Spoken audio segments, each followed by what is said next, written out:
warahmatullahi wabarakatuh. Selamat pagi teman-teman. Bagaimana kabarnya pada pagi hari ini? Semoga kita selalu diberi kesehatan dan keselamatan, dan juga kita dalam lindungan Allah Subhanahu wa taala. Amin ya rabbal alamin. Pada pertemuan yang lalu, teman-teman pastinya sudah mempelajari rukun iman. Nah, dalam rukun iman salah satunya adalah iman kepada malaikat Allah Subhanahu wa taala. Pada pertemuan kali ini kita akan membahas tentang iman kepada malaikat.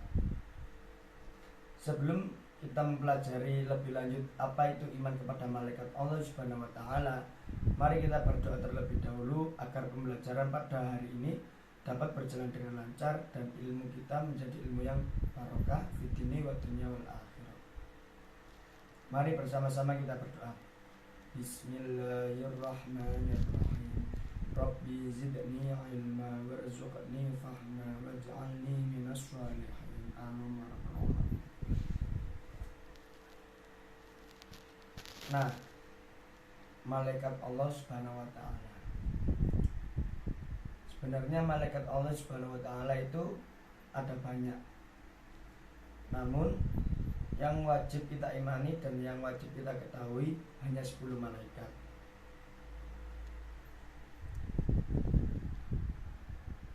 Dan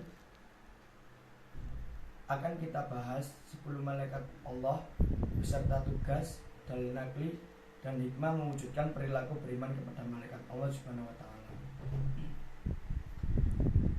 Pertama, pengertian malaikat sendiri adalah makhluk Allah Subhanahu wa taala yang tercipta dari nur atau cahaya. Malaikat merupakan makhluk yang paling tunduk dan taat dengan seluruh perintahnya. Ia pun tidak memiliki pikiran maupun hawa nafsu. Malaikat juga termasuk ke dalam rukun iman yang kedua. Jadi, walaupun wujudnya tidak terlihat, sebagai umat muslim kita harus meyakini keberadaan malaikat. Yang pertama, malaikat Jibril. Malaikat Jibril bertugas menyampaikan wahyu kepada rasul-rasul Allah Subhanahu wa taala. Tidak hanya itu, malaikat Jibril juga memiliki 4 tugas yang lain. Pertama, menjadi pemimpin para malaikat untuk turun ke bumi. Tugas ini dilakukan pada 1 tahun sekali, yaitu pada malam Lailatul Qadar pada bulan Ramadan. Malaikat turun ke bumi untuk memberi keselamatan dan keberkahan. Yang kedua, untuk memenuhi dan menahan orang yang berdoa. Hal ini sebagaimana riwayat Imam Al-Baihaqi dari Sabit, Rasulullah SAW bersabda, telah sampai kepadaku bahwa Allah Subhanahu wa taala mendelegasikan malaikat Jibril dalam urusan memenuhi hajat hidup manusia. Apabila seorang mukmin berdoa, maka Allah pun berkata pada Jibril, wahai Jibril, tahan dulu untuk memenuhi hajatnya, karena aku sungguh sangat senang mendengar lantunan doanya. Apabila orang kafir yang berdoa, Allah pun berkata kepadanya, wahai Jibril, penuhi apa yang menjadi hajatnya, karena sesungguhnya aku tidak suka mendengar lantunan doanya. Yang ketiga, mendampingi orang yang sakratul maut dalam keadaan suci. Saat seseorang mengalami sakratul maut dan orang tersebut dalam keadaan suci, malaikat Jibril pun turun ke sisi orang tersebut. Dia kemudian membawa tugas dari Allah untuk membawa rahmat dan memudahkan bagi orang yang sedang sakratul maut tersebut. Yang keempat, mengurus angin. Semua urusan yang berkaitan dengan angin, maka semuanya dikendalikan oleh malaikat Jibril. Nah, hikmah beriman kepada malaikat Jibril yang pertama adalah meningkatkan keimanan kita kepada Allah Subhanahu wa taala dan kitab-kitab Allah Subhanahu wa taala. Yang kedua, semangat dalam menuntut ilmu, khususnya dalam ilmu agama. Yang ketiga, semangat dalam membaca Al-Quran. Dan yang keempat, semangat dalam memahami isi Al-Quran dan mengamalkan isi Al-Quran dalam kehidupan sehari-hari. Selanjutnya yaitu dalil naqli tentang malaikat Jibril yang disebutkan di dalam Al-Quran, surat Al-Baqarah ayat 98 yang berbunyi, Bismillahirrahmanirrahim. Qul ma kana aduwwan li Jibril fa innahu nazzalahu ala qalbika bi idnillahi musaddiqan lima baina yadayhi wa hudaw wa bushra lil mu'minina ma kana aduwwan lillahi wa malaikatihi wa rusulihi wa Jibril wa Mikala fa innallaha aduwwan lil kafirin. Artinya, katakanlah, barang siapa yang menjadi musuh Jibril, maka Jibril itu telah menurunkannya Al-Quran ke dalam hatimu dengan seizin Allah, membenarkan apa kitab-kitab yang sebelumnya dan menjadi petunjuk serta berita gembira bagi orang-orang yang beriman. Dan barang siapa yang menjadi musuh Allah, malaikat-malaikatnya, rasul-rasulnya, Jibril dan Mikail, maka sesungguhnya Allah adalah musuh orang-orang yang kafir. Selanjutnya yaitu malaikat Mikail.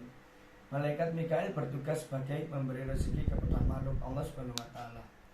Mengatur segala urusan makhluk Allah Subhanahu wa taala seperti mengatur rezeki, mengatur air, menurunkan air hujan dan petir, membagi rezeki,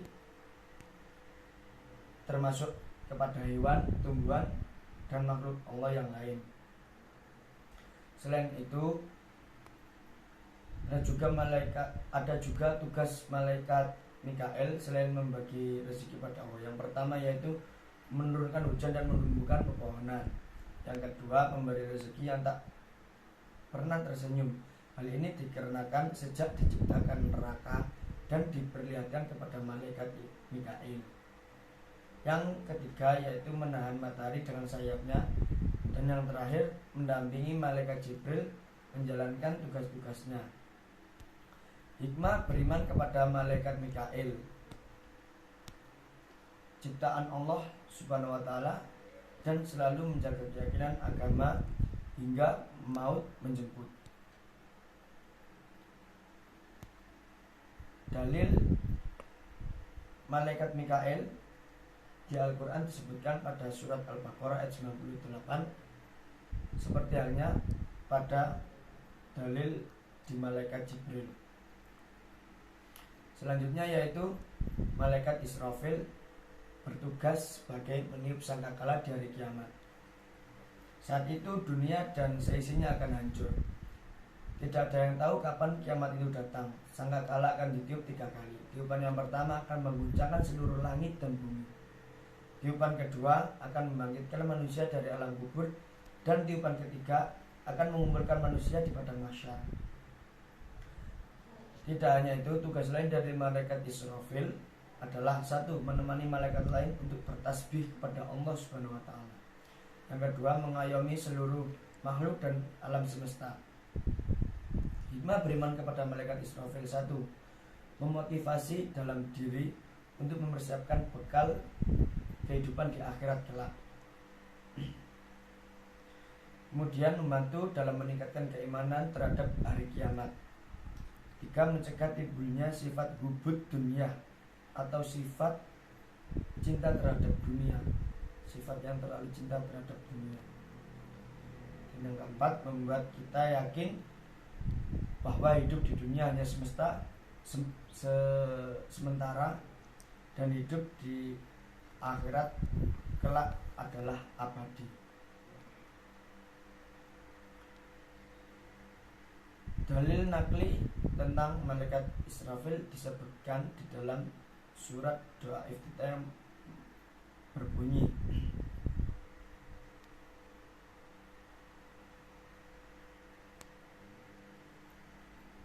Bismillahirrahmanirrahim. Allahumma rabba Jibril wa Mikail wa Israfil.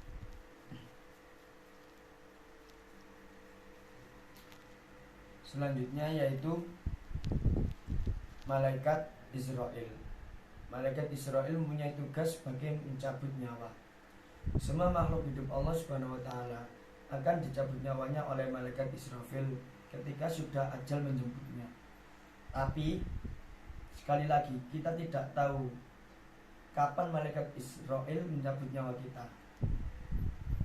Jadi alangkah baiknya kita manfaatkan hidup kita di dunia ini dengan sebaik-baiknya dan mencari amal untuk bekal di akhirat kelak. Hikmah beriman kepada malaikat Israel yaitu kita berusaha mempersiapkan diri untuk menghadapi kematian, selalu berdoa agar terhindar dari siksaan dan saat sakaratul maut. Dalil tentang malaikat Israel disebutkan dalam surat As-Sajdah ayat 11 yang berbunyi, Bismillahirrahmanirrahim. Qul yatawaffakum malakul mautil ladzi wukkila bikum summa ila rabbikum turja'un. Artinya, katakanlah malaikat maut yang diserahi untuk mencabut nyawamu akan mematikanmu. Kemudian hanya kepada Tuhanmu lah kamu akan dikembalikan. Selanjutnya adalah malaikat mungkar dan nakir. Malaikat mungkar dan nakir sebagai orang yang menanyai, sebagai penanya orang di dalam kubur. Pertanyaan akan dimulai selepas proses pemakaman selesai dan setelah 7 langkah orang terakhir beredar dari tempat dikuburkan jenazah tersebut. Untuk perbedaan tugas antara malaikat mungkar dan nakir, tidak ada dalil yang secara jelas menyebutkan perbedaan tugas keduanya. Dalil-dalil yang ada hanya menyampaikan bahwa 2 malaikat mungkar dan nakir akan mendatangi mayit yang dikubur untuk bertanya dan menyiksa bila salah menjawab pertanyaannya. Namun kita bisa berasumsi bahwa satu malaikat akan bertanya dan lainnya akan menyiksa. Untuk siapa yang bertanya dan siapa yang menyiksa, kita serahkan kepada Allah Subhanahu wa taala mengenai kebenarannya. Hikmah beriman kepada malaikat mungkar dan nakir. 1. Selalu berusaha melakukan perbuatan baik di dunia agar masuk surga. Yang kedua, membuat kita selalu berdoa dan bertaubat agar dilapangkan kubur kita. Yang ketiga, membuat kita selalu bersyukur kepada Allah Subhanahu wa taala agar terhindar dari azab kubur. Dalil nakli tentang malaikat mungkar dan nakir disebutkan dalam hadis, dalam Al-Quran, dalam hadis Abu Hurairah yang berbunyi, Idza kubiral mayyit aw qala ahadukum atahu malakani aswadani asraqani yuqalul ahadimal munkar wal akhirun nakir. Artinya, apabila mayat atau salah seorang dari kalian sudah dikuburkan, ia akan didatangi 2 malaikat hitam dan biru, salah satunya mungkar dan yang lain nakir. Selanjutnya yaitu malaikat Raqib dan Atid yang bertugas mencatat amal perbuatan manusia. Malaikat Raqib bertugas untuk mencatat amal perbuatan baik manusia, dan malaikat Atid bertugas mencatat amal buruk manusia yang telah dilakukan. Ada yang berasumsi bahwa malaikat Raqib berada di tangan sebelah kanan kita dan malaikat Atid berada di tangan sebelah kiri kita. Keberadaan malaikat Raqib dan Atid selain untuk mencatat amalan umat manusia, juga sebagai pengingat apabila kita ingin melakukan sesuatu hal yang buruk namun tiba-tiba terhenti karena merasa ada bisikan. Hal itu bisa dipercaya sebagai cara Allah Subhanahu wa taala menjaga hambanya melalui perantara malaikat. Hikmah beriman kepada malaikat Raqib dan Atid. 1. Mendorong manusia untuk selalu meningkatkan amal baik.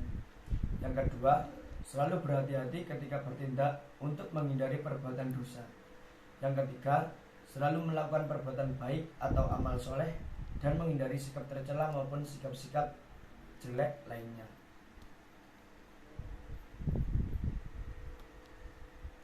Dalil malaikat Raqib dan Atid disebutkan di dalam surat Qaf ayat 17 sampai 19 yang berbunyi, Bismillahirrahmanirrahim.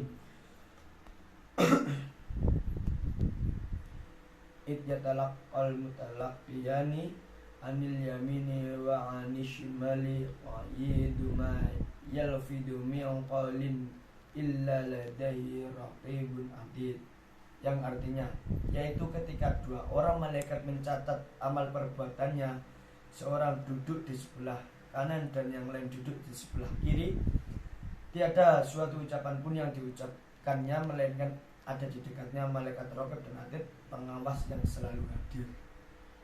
Jadi teman-teman kalau melakukan segala perbuatan selalu diawasi oleh malaikat raqib dan atid. Selanjutnya yaitu malaikat Malik. Malaikat Malik bertugas sebagai penjaga pintu neraka. Malaikat Malik merupakan malaikat ke-9, mempunyai tugas untuk menjaga pintu neraka, dan selain itu ia bertugas untuk memberi siksaan pada umat manusia yang melakukan dosa-dosa selama hidupnya. Ia merupakan sosok yang sangat menakutkan dan menyeramkan. Hikmah beriman kepada malaikat Malik: 1. Selalu melakukan perbuatan baik dan menghindari dosa. 2. Mempercayai adanya kehidupan setelah di dunia. Dan yang ketiga, meniru sifat malaikat yang selalu taat kepada Allah Subhanahu wa taala.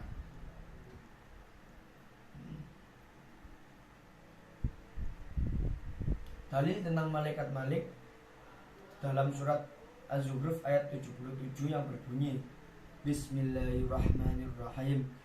Wa nadaw ya malikul yaqdi alaina rabbuka qala innakum makithun, yang berarti mereka berseru, hai Malik, biarlah Rabbmu membunuh kami saja. Dia menjawab, kamu akan tetap tinggal di neraka ini. Dan yang terakhir adalah malaikat Ridwan. Malaikat Ridwan bertugas sebagai penjaga pintu surga. Saat di hari pembalasan nanti, Allah akan memerintahkan malaikat Ridwan untuk membantu dan menyambut orang-orang yang beriman datang untuk memasukkannya ke dalam surga Allah Subhanahu wa taala. Hikmah beriman kepada malaikat Ridwan adalah kelak di surga telah dipersiapkan Allah tempat orang-orang yang beriman kepada Allah. Jadi kita makin giat beramal dan menjauhi larangannya. Dalil tentang malaikat Ridwan ada di surat Ar-Ra'd ayat 23 yang berbunyi, Bismillahirrahmanirrahim. Jannatu adni yadkhuluna wa man salaha min abaihim wa azwajihim wa dhurriyyatihim wal malaikatu yadkhuluna alaihim min kulli bab, yang artinya yaitu surga Aden yang mereka masuk ke dalamnya bersama-sama dengan orang-orang yang saleh dari bapak-bapaknya, istri-istrinya, dan anak cucunya. Sedang malaikat-malaikat masuk ke tempat-tempat mereka dari semua pintu. Nah, dari pembahasan ini kita dapat berasumsi bahwa kita bisa mengamalkan atau mencontoh sifat-sifat malaikat Allah, walaupun manusia tidak ada yang sempurna. Alangkah baiknya kita bisa menjalankan perintah-perintah Allah dengan baik, dengan taat, dan menjauhi semua larangan-larangan Allah. Walaupun manusia itu ada salahnya, Allah tidak akan pernah menutup pintu tobat untuk manusia itu sendiri. Dan semoga materi iman kepada malaikat pada hari ini bisa teman-teman pahami dan bisa teman-teman amalkan hikmah-hikmah beriman kepada malaikat. Sebelumnya, mari sebelum kita akhiri pertemuan pada hari ini, mari kita berdoa agar apa yang kita dapatkan pada hari ini dapat bermanfaat. Allah hadinya wa ala kulli syai'in. Al-Fatihah.